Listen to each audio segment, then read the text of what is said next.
Why do some people stand their ground and make something change versus other people just kind of accept things? Why do some people make bold decisions and other people make decisions that are based on trying to hang on to what they've got?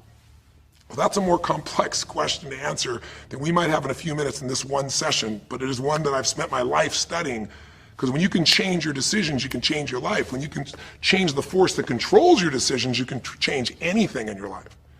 At some level, we have certain beliefs and values.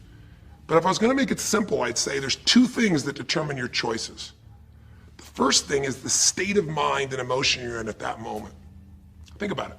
Have you ever snapped at somebody and had nothing to do with them? It was just the state you're in, right?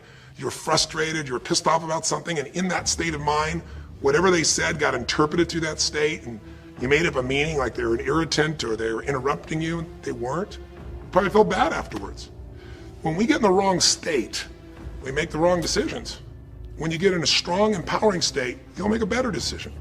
Learning how to direct your state is a big part of what my work is with people, and it's a big part of what I do in my seminars. But the other thing that affects your decisions would be what I would call your story or your blueprint. We all have kind of a story about how our life is supposed to be. It comes from a set of life experiences, interpretations. Some people think life is all about getting theirs. Some people think life is about growing and contributing. Some people think life is about making judgments. Some people think life is about saving other people's lives. Some people think life is about being successful. Some people think God is the basis of everything, and the way to know God is to go through life in a very specific way with a set of rules, and they follow it. And that's what they believe. Whatever your story is, whatever your blueprint is just another way of saying whatever you believe is how your life is supposed to be. At some level, we either follow that blueprint or we fight it. If we follow it or we fight it, we're going to find that we're going to bump into things in life where life isn't always the same as we expect it to be or think it should be. And that's where we start to experience stress. So in this session of Breakthrough, when you watch this story and you saw Melissa, you saw the conflict between what you desired most and what you feared most. I really believe life is the dance between what you desire most and fear most. That's where you find where we live our life. The dance between what you want most and what you fear most. That's where all that energy is in life. So what does she want? She wants to be famous. She wants to be able to sing and have everyone hear her voice and be able to touch everyone. She wants to contribute. She wants to share her gift. And she definitely wants to be famous and successful. She needs to be closer to her children. And one of the big challenges in life is oftentimes what we want and what we need are two different things. She has 5 boys. They're all extremely young, as I'm sure you saw. And she has a husband. And while they're all supportive of her going on this journey, somewhere along the line, she lost that connection to what was most important. Now, is she a bad person to make bad decisions? No, good people make bad decisions when they get in lousy states, when our ego gets involved, or when we start believing our story. And here was the story she had. Being a mom's important, but the bigger gift God gave me is my singing voice. And once we get seduced into a particular story and we start to believe it, it takes a hold of our life and it controls all of our choices. And then pretty soon, bad choice on top of bad choice on top of bad choice starts to affect our life. Can you relate? How many times you've made some choices that you wish like hell you would have made a different decision back then, or that no one ever knows the stupid decisions you made? I know I can relate to that. So what I want to talk to you about today for this brief little session is how to break through a crisis. Crises happen, whatever type of crises you go through in your life, and I know you've had many, when we make some choices unconsciously and we get consequences. And we make them unconsciously because we're trying to get what we want. We don't really know what we value most. We don't know what we need. And we find ourselves waking up one day and going, why is my life this way? It's kind of like life is always calling to us to constantly grow and improve. You know, if you're going to look at what's going to make life work, it's really simple. What makes people happy is progress. We're happy when we're progressing. If you're overweight, but you leave today and you say, you know what, this breakthrough thing, what I got out of today for me more than anything else is, I've been stuck waiting for some magical diet, some magical exercise plan, some magical time in the future when we have more time. There is no more time. I don't need to wait for that. I'm just gonna make a decision today to get started. I don't need to go out there and go interview 20 trainers and get online. I don't need somebody to give me a perfect plan. I need just to pick up my shoes and start walking. I need to just get somebody behind me who just goes, run! I don't need to wait for perfection. perfection. I'm gonna do something right now. I choose to get fit, I choose to walk, I choose to run, I choose to go join a club. I'm doing it now.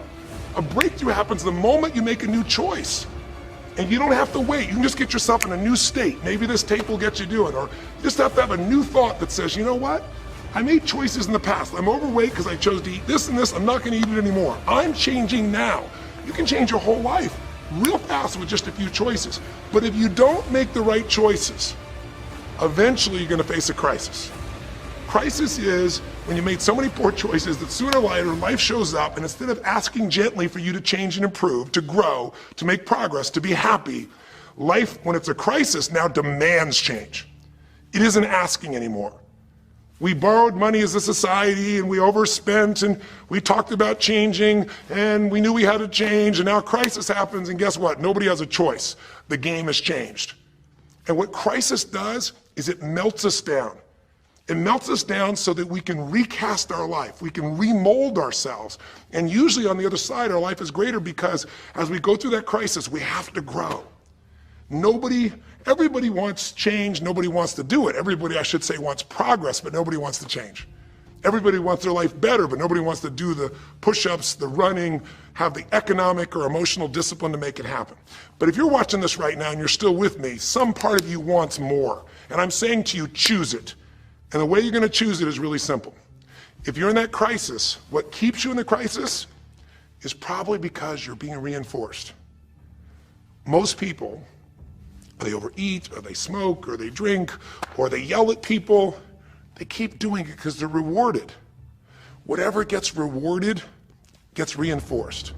Whatever habit or behavior is reinforced becomes a habit, and then pretty soon, do it long enough, it becomes part of your personality, and pretty soon you think it's who you are, and you just keep living that way. I mean, it's easy to see this in other people, right? It's easy to see how messed up they are and how easy they could if they just make some new choices. All you gotta do is turn on the television, some news program, some entertainment program, and you'll hear detailed descriptions about some person who is very powerful celebrity who is doing some stupid thing. Why do we see all this stuff on television? Why do we hear about every person you can imagine, from Lindsay Lohan to Britney Spears to all the way back to the old days it was Elvis or Michael Jackson or whoever it is that's in the news today in this stage of life in your country as you're watching this? It's because we want to see other people who make bad decisions so we can feel better about our own. But the reason those people don't change, Lindsay Lohan, she's got another DUI, she's putting herself at risk, she's putting other people where she could kill someone. She goes to jail, it's supposed to be 90 days. But here's the consequence, it goes to 2 weeks.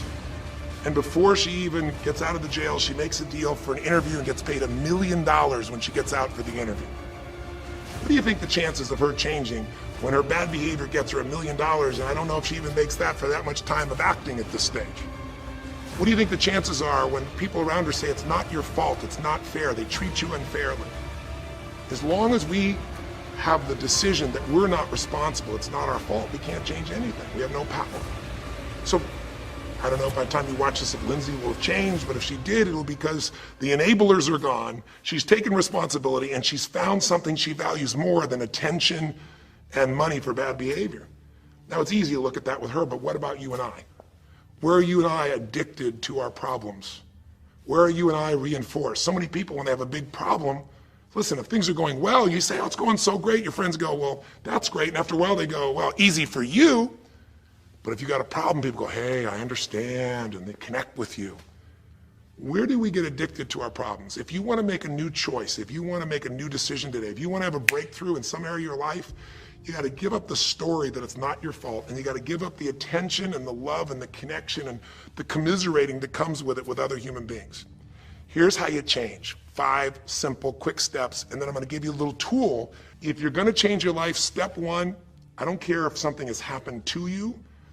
You know, somebody has spilled oil all over where you fish. It's horrific. It's disgusting how they've dealt with it, but it's happened and you got to deal with it. Something's happened. Someone in your family's been injured. You've lost your job. I don't care what the problem is. If you're in a crisis, step number 1, see it as it is, but don't see it worse than it is.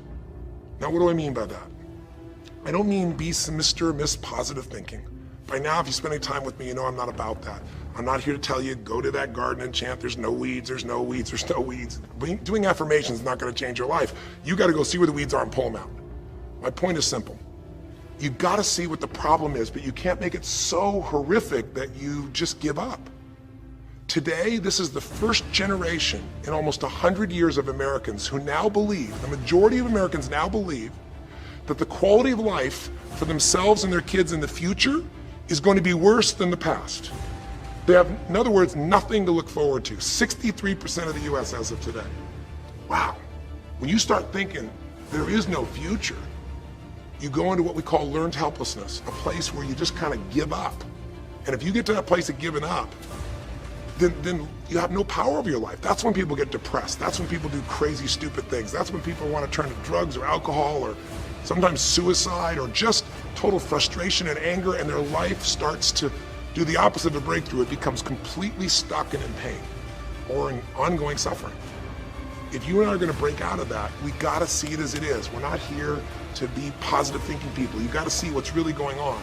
But if you're overweight, you can't say to yourself, well, I'm big boned. That's not why you're overweight. You're overweight because you don't work out, you eat certain things, you eat Cheetos all day long watching TV. I don't know what it is you do, but I know it's not just because you're big boned. You don't want to make it so it's outside your control or you can't change it. So see it as it is, but don't see it worse than it is so that you have no reason to try. Does that make sense?